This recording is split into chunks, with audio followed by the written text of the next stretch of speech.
feeble, fallen nature. And God saw this. And my dear friends, and He is a righteous God. And He is loving God truly, but then He's a righteous God. His justice cannot be compromised. If you fall into sin, you are to be punished. That's the Old Testament context and Old Testament understanding. So you can't forego the punishment. God can't overlook them. He has to punish. And that's the kind of understanding.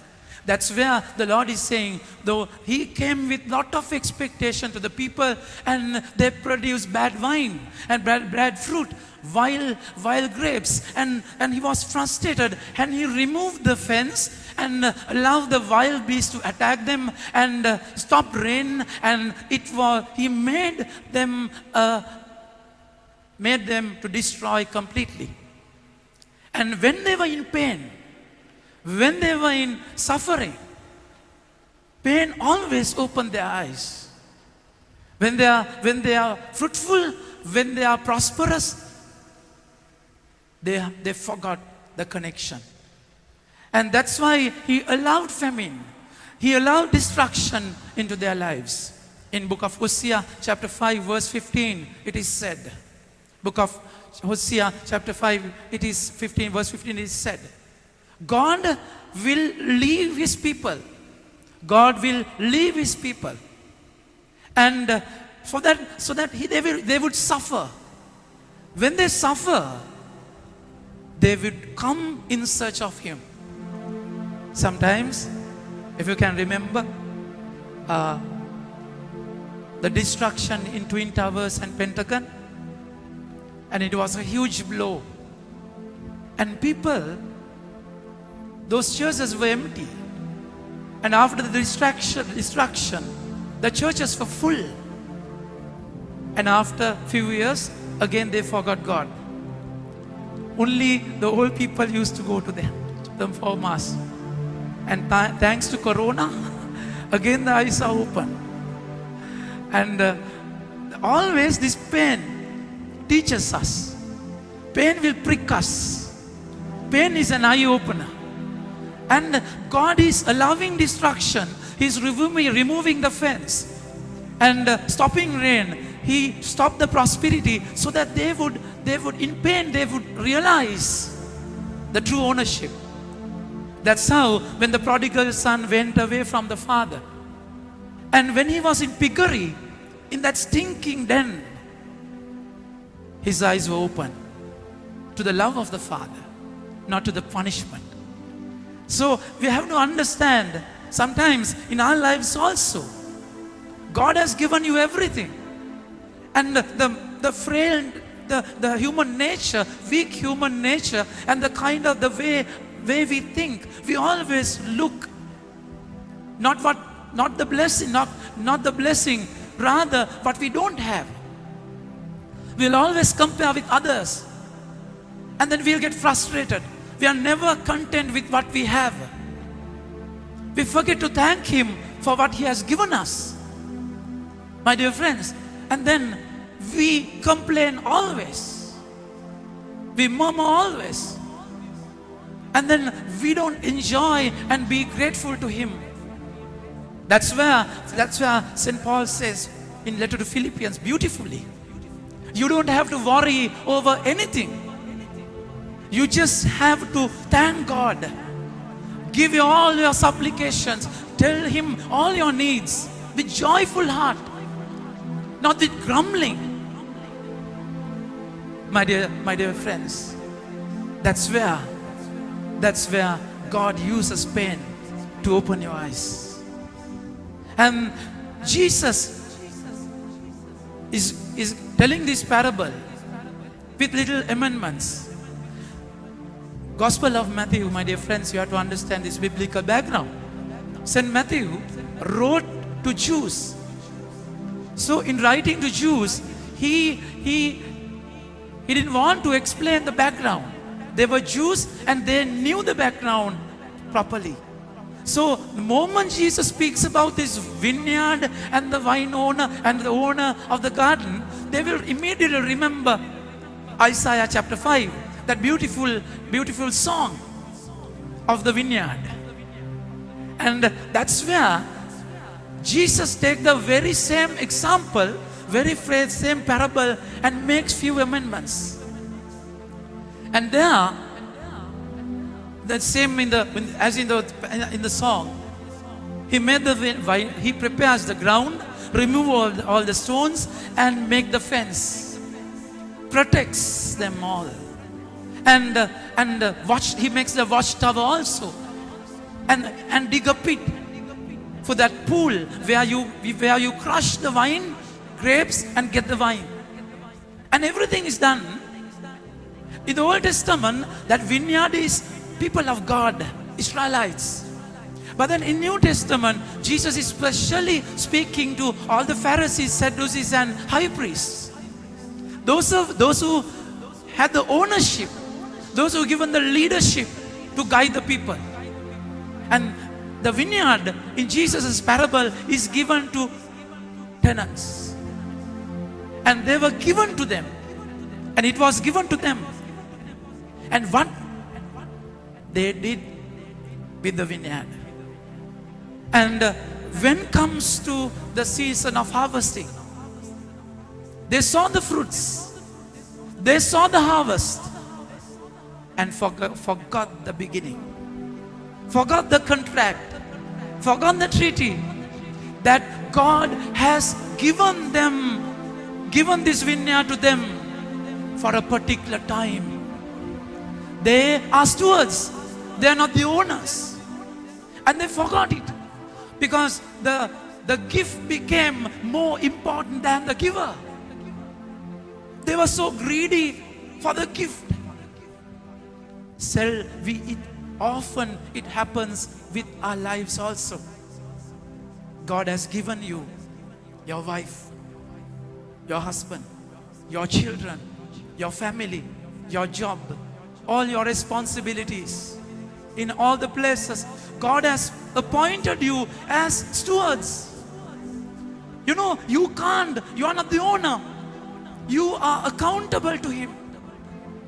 If you are blessed more, you are expected more. So you can't play havoc. You can't do whatever you want. You can't use people. You can't damage them. You can't fulfill your whims and fancies. It's a duty given to you.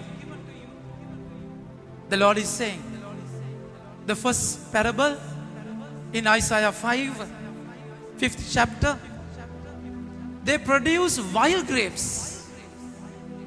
And God was discouraged with that. They produce wild grapes. But here, there's no problem with the harvest. But then they could not give God what they should give. Think about your time. You have 24 hours in a day. And what about your prayer time? Do you give a sufficient time for God? And God has given you time. God has given you life. And what you have given Him in return. God has given you strength. And what you have given Him in return. And God has blessed with your job, money. What you will give to Him. And that wine is sour. That's wild grapes. And the Lord is saying, if you produce good fruit, yet if you don't give Him what you should give Him, it's useless. It's the same. In the first parable, the wine was wild. It was wild grapes. And here, the grapes was good. Harvest was good. Yet they couldn't give the ownership. There's no difference. There's no difference, my dear friends. So once, 3 friends got together and they were speaking about their offertory. And the English person, they said, I make a round and get all my money, and I throw to Him, and whatever falls in that circle, I give God. The American said, come on, friend, now your circle is so small, so small. You're so greedy, no? So I draw a bigger circle, and his circle was bigger, and said, whatever I throw, whatever falls in the circle, I will give God. And there is this our friend Sri Lankan. He said, come on friends, come on now. You have limits, no? You have limited what you are giving to God. I don't have any limits. I get my salary, I get all my money and I throw. I ask him to take whatever he wants, whatever falls back, I'll take. And he was very happy. Whatever we give God, we have our ulterior motives.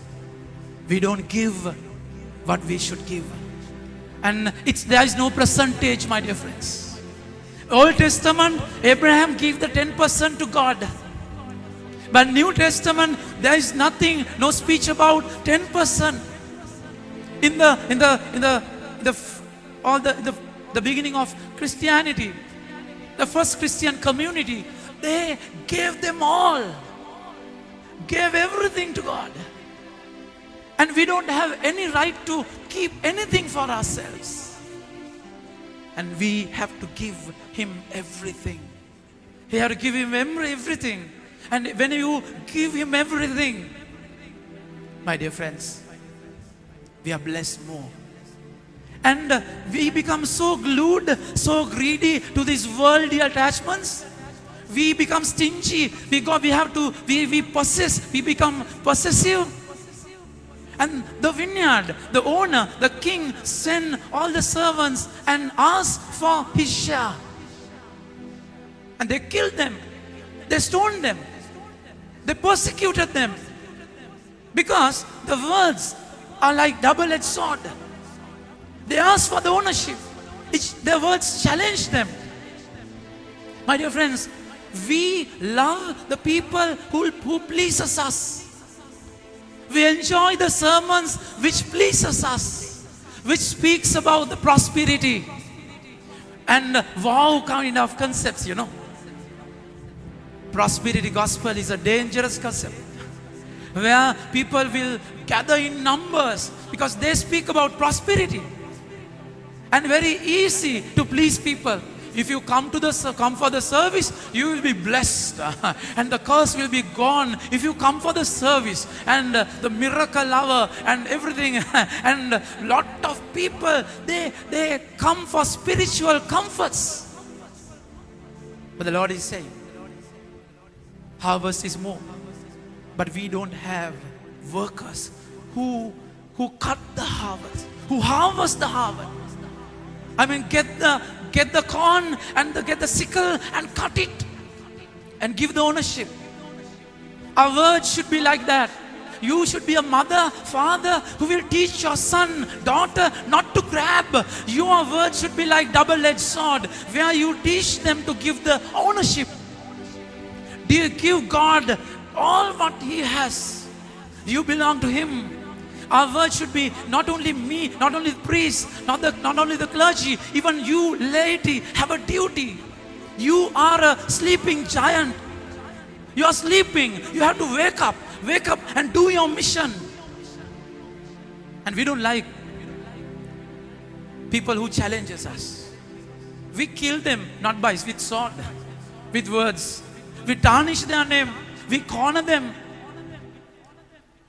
And we pass hints. That's how we persecute them. My dear friends, the Lord, Jesus' parable is beautiful, but then it's a paradox in the same time. Knowingly, He knew all the servants were persecuted and they were killed. And the king thinks, they will respect my own son. How come? He's losing his mind over. And if they have done that to their servants, what would happen to my son? He could have kept the son. My dear friends, Jesus wants to teach us. Our God the Father sent His Son to this greedy world. They persecuted prophets. They kill all who ask for the ownership. And they wanted that spiritual comfort, even those times like today.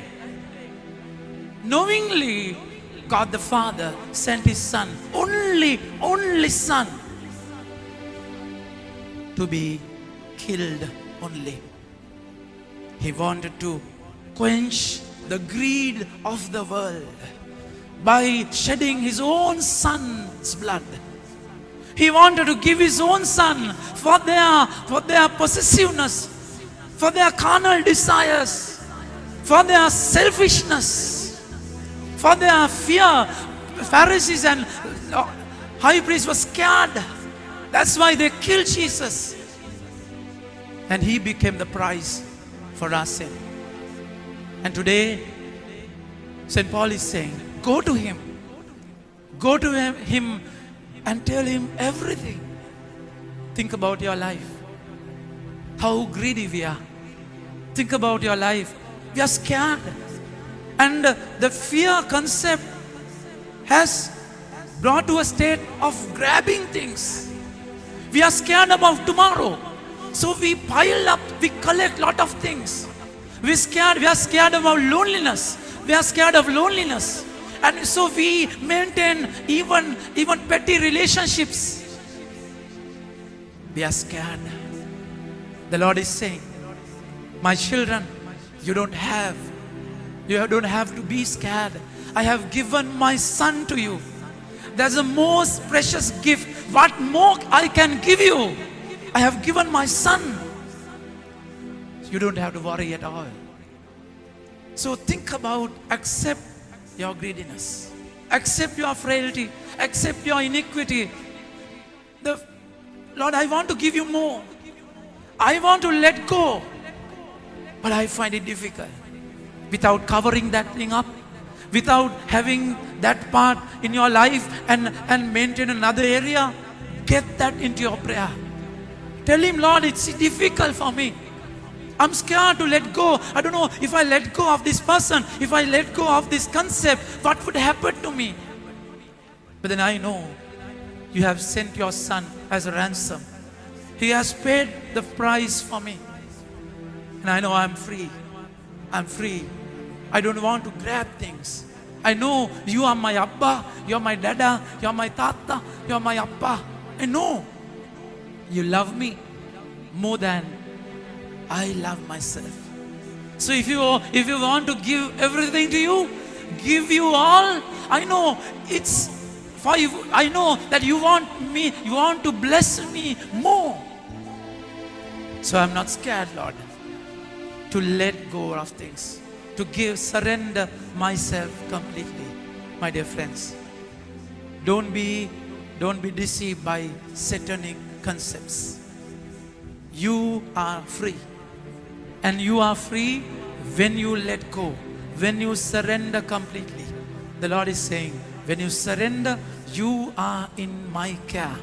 When you let go, I will take care of you. So there is no worry, there is no heavy heart. You will be free when you give him all. There is no measure.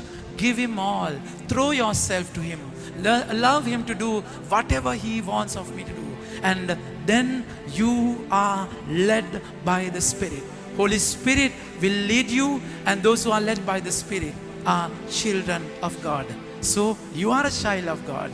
You are a child and you are loved by your Father. So you don't want any connection to the world, any support from the world, when he take care of you.